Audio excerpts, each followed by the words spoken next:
afternoon, everyone. Today we will discuss about behavioral problems seen in early childhood years and how to treat those problems. I'm Tanushree, behavior therapist, Pinnacle Blooms Network, Suchitra Part 2. I'm Gayatri, speech therapist, Pinnacle Blooms Network, Suchitra. Okay, what is this behavioral problem? First, we will discuss about this. Those behavioral problems are those behavior which create some difficulties or challenges to those children to learn some activities, like it may be social communication or interaction, or to learn the task completion, or it may feel difficulty to learn about concepts and everything. So that is what we call as behavioral problem. Every young child will feel that behavioral problem in certain time because the children are naughty, they feel defiant behaviors, they exhibit impulsive behaviors at particular time of their childhood. But when this behavioral problems occurs means when those children feel like it's extreme difficult or they feel extreme challenge to coordinate or to follow some commands, that will provide as a behavioral problem. And these why these behavioral problems occurs? These behavioral problems occurs due to some temporary childhood stressors, or maybe some enduring disorders. What these enduring disorders means, some due to some genetical mutation or due to some pregnancy factors, some enduring disorders will occur that we call as behavioral problem. So today we will discuss about three most common behavioral problems in early childhood. What are those three main behavioral problems means? One is oppositional defiant behavior, ADHD means attentional deficit hyperactive disorder, and autism spectrum disorder. What is this oppositional defiant behavior? Where child shows continuous pattern of uncooperativeness and their defiant behavior, they show impulsive behavior or sometimes they show hostile behavior also. What is this uncooperativeness means? When you give some commands or when you tell your child to do something, some activities or they know how to do that, but they wantedly don't cooperate with you. They are thinking they are doing like they don't listen to you. They are not listening to you. Are they doing like they don't understand what you are telling? Like that they're doing. And impulsive behavior. Impulsive behavior means they are doing things without thinking. They don't know the consequences of things. They don't think what happens if I do like this. They don't think anything. They simply doing the things. And that hostile behaviors means they wantedly refuses the thing. They know how to solve that problem. They know how to complete the task, but they wantedly refuse to do that. And what is the major signs of this of oppositional defiant behavior means they get anger and irritability. When you tell something or when you force your child to do something, they will immediately they get anger and they show temper tantrums like showing throwing absence or hurting themselves or hurting others. They start to throw the temper tantrums and they show defiant behaviors. They opposite your rules and they try to break the rules and they always try to do and they always try to escape from that activity. So next, we are discussing about ADHD. What is this ADHD? Attention Deficit Hyperactive Disorder. Here it's a neurodevelopmental disorder. And here the child show inattentiveness or they show hyperactive. When inattentiveness means they didn't pay any attention to your words. They know the things, but intentionally they are showing like I'm not have any attention. They're showing like I'm poor in concentration, like they are doing. And this in inattentiveness, they are failed to complete the task. They are not giving your eye contact. They are not listening to your words. They try to escape from each and every activity. And when you are calling them, they are simply sitting and they didn't listen to you. They are acting like I'm not listening, but they are listening and they show that inattentiveness. Because of this inattentiveness, they fails to complete the task. Sometimes that academic backwardness is also happens. Otherwise, they show hyperactivity. Sometimes what they do, they when this hyperactive behavior comes, no, your child will do like they need every fraction of second they want the new activities. They can't stay for the single activity at least for 1 minute also. They need new activity for every second. Each second they need, and they can't sit in a single place for more than 1 minute. They are roaming up here and around. If you don't give that, if you don't change that activity in that when they want that activity immediately, they are showing the tantrums and they start to show that stubbornness and they start to hit you or they start to hurt themselves or they are start to run away. These behaviors are shown by ADHD. They sometimes some children show both of this behavior.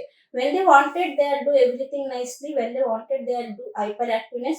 But when they don't want the things, when they are not interested in the things, they are showing that inattentiveness. They are showing like I'm lacking attention, I'm lacking concentration. They are doing like that. Then what can we do for this ADHD means you have to observe a child cleanly and you have to make them attentive. When you give the if your child is hyperactive, if that they want that change of activity, but you have to convince them do this activity for this time. Then you will get the next activity. Do this activity for this time. Take a break. You have to convince your child, and you can alter the activity. The next one is autism spectrum disorder. As we all know, this is also a neurodevelopmental disorder.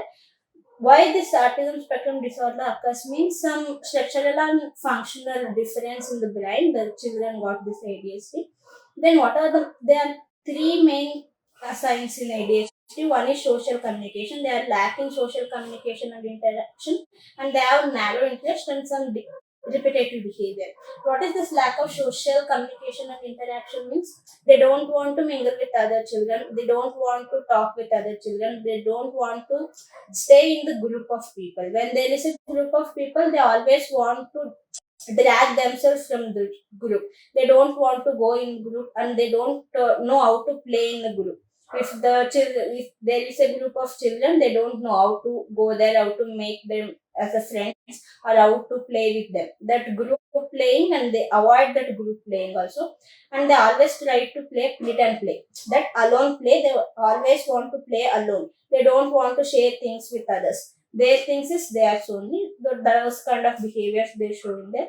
Then narrow interest. Narrow interest means they have some narrow interest. They have interest in few things only. If that few things, if you kept them change or if you change that interest or you tell your children to do other things rather than they like, they will get irritated and they will become stressed or they feel like depressed also. Then what is this repetitive behavior means? When your child got repetitive behaviors or when you force your child to do that or do this, when you are force your child to be like this only, they will get irritability and they will show that angerness, and that repetitive behaviors, they try to clap their hands continuously or flicking their fingers or head banging, and they start to flap their feet. These kind of behaviors they are start to exhibiting. When we are talking about this behavior problem, what is the risk factor for this behavior problem? What factors may cause this behavior problems? It may own factor, because how you treat your children and how you behave with your children, how much time you are spending with your children. Then the main thing is how the home environment is creating for the children. If the every parents or everyone is how they are giving that social interaction, how they are talking with that child, how they stimulate that child towards that social interaction and all, how much time they are spending, the quality of time, how much love and care the parents giving to their children is also matters in that behavior problem. If the child is not getting the warmth, care and love from the parents, exactly they feel like a stress and they don't know how to share their feelings to parents. If the parents are too busy with their work, if the child feels anything, if the child feels happy or sad, there is no one to share that. If parents is not listening to the child feel like no one is there to share my things, then he's like is controlling themselves and they don't share anything to anyone. Then that stressors, no, that stressors give that child to develop the behavior problems. And then main thing is school environment. If you put your young children to the school, no, in that school, how your child, you have to observe how your child is behaving. If other children are accepting your child or not. If why how the other children are behaving with your child and how your child behave with other children, and how there is school environment. How the teachers are treating your children. Everything the parents has to know. And if your child feels anything difficulty in school, you have to try to cooperate. You have to try your child to make that overcomeness. You have to teach your child how to overcome that problem, how to mingle with the friends, how to make friends, how to sit in a one class environment, everything you have to teach your child. And one more thing, genetic factors. Nowadays, the genetic mutation is increasing. This is the one of the main reason that genetical factors also influencing on the behavior problem. And one more thing is pregnancy factor. During pregnancy, how mother will be, if she has too much of screen time, or if she is working in hazardous place like drugs and alcoholic, these also may affect on the child brain development, and due to that brain development, child obviously get their behavior problems and all. So how can we cope, or how can we treat these behavior problems in early childhood years? Because early childhood years, the child has the obvious brain development. If we treat these behaviors in early childhood only, it will help the child to cope with that, and they can manage their behaviors and they modify their behaviors. What they adopt, they already adopt some behaviors, no, which are not accepted as normal for their age. Then if you give the treatment in early childhood years only, they will able to get, they are able to modify their behaviors in a accepted way to their age. The first thing is parent education. What is this parent education? Parents have to be educated about this. What are all the disorders? What behaviors or what symptoms are considered as behavior problem? Not every behavior is considered as behavior problem, because some children shows some behavior problem in certain time only. When they get stressed, every child is not show that behavior continuously. Some child shows when they're not interested in their activity, but someone is forcing them, then they will get anger. But after some days or after some weeks, they will stop their behavior and they'll be acting like normal. That's not, that behavior we can't consider as behavior problem. If the behavior is continuously doing by that child, or that pattern is continuously practicing by that child, then only it considered as a behavior problem. That's why as a parent you have to observe a child whenever he is showing that behavior. At what time they are showing that behavior, in which situation, with people, or in which condition. You have to observe all these things, and you have to be educated yourself to identify those behaviors, and to conclude that, to means how to converge with your child, and how to identify that problem, and how to overcome with that problem along with your child. When you identify that problem, if your child is showing angerness, you have to sit with your child and you have to talk with your child. What is happening? Why you are behaving like this? And what is going on? Otherwise, what makes him or what makes her to do like this? You have to observe everything. And major thing, when you identify that it is a behavior problem, my child is suffering from behavior problem, and you got to know that, you have to search for the alternatives. What treatment can we do for it? What best you have to do for your child? That's why you have to know about all this. No, that's why the parent education is more important. Then family therapy.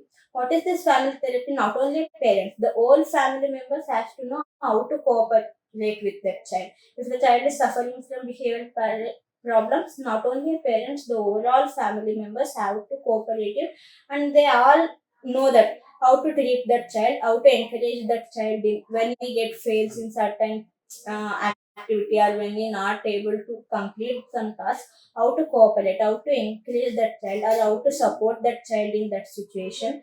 That's why the family therapy is also important. Next one is cognitive behavior therapy.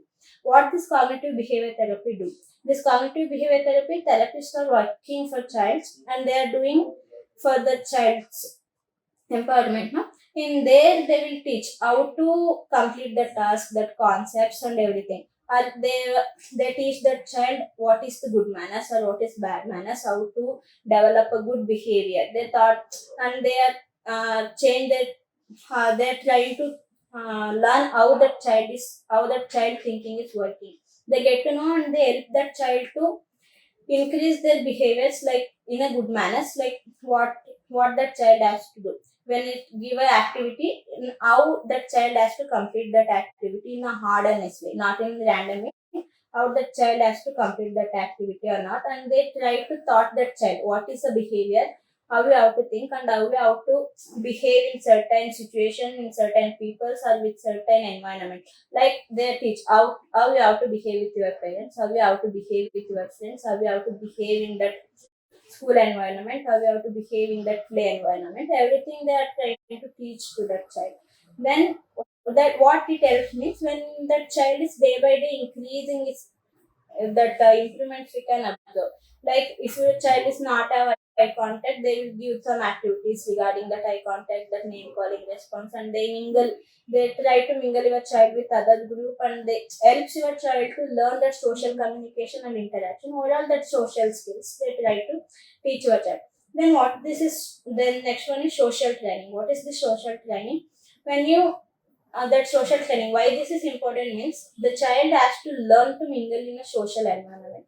If a child is playing alone in a childhood, it's okay. He has no interest, he's playing alone, we accept that. But when he go to the schools or when he go to college, in future he has to go for work. In that situation, he can't be alone for every time. He has to talk with others, he has to mingle with others, he has to share his idea to others, and he has to get ideas from them also.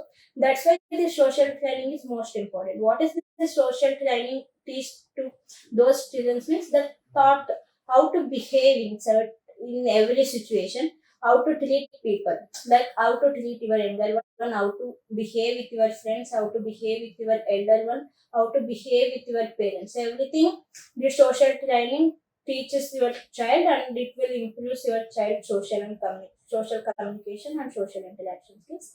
And last one is encouragement. What is this encouragement? This encouragement, when we put our child, those childs have some behavior problem, and we leave them in a school environment. In that school environment, absolutely they will get some academics failure, or some they fails to do some academics. No, then they will feel like a stress. Then they will take it as a razor. Then they will take that depression. Then parent has to know how to encourage your child without suppressing their confidence, without reducing their confidence. You have to encourage your child. You have to develop that encouragement. How to overcome that failure. If you scold, no, if you scold your child like you are failing in your school academics, you don't know anything like that, they will feel like yes, I don't know anything, I can't do anything. That will make them depressed, and that will develop some anxiety with them. If they get anxiety means they will literally show that fearness to try the new thing. If you try their child to do something, they will think about it. If I can or I can't. They think maybe if I fail to do that, I will get scolded by everyone, and everyone will tease me. Then they will stop to do. They will stop to try new things. That's why, as a parent, you have to encourage your child in their failure only. You have to identify why my child is failing in this situation. What is happening in my child's life? If he knows that thing or don't know. If he know the thing, then again he is failing means you have to identify why. He don't have any means sometimes the child knows that thing completely, but due to his lack of attention and concentration, or due to his memory, or due to his understanding ability, he may fail in that situation. So you have to identify and you have to give support to it. If that is happening, then you have to try how to increase attention or how to increase memory, and you can work on it.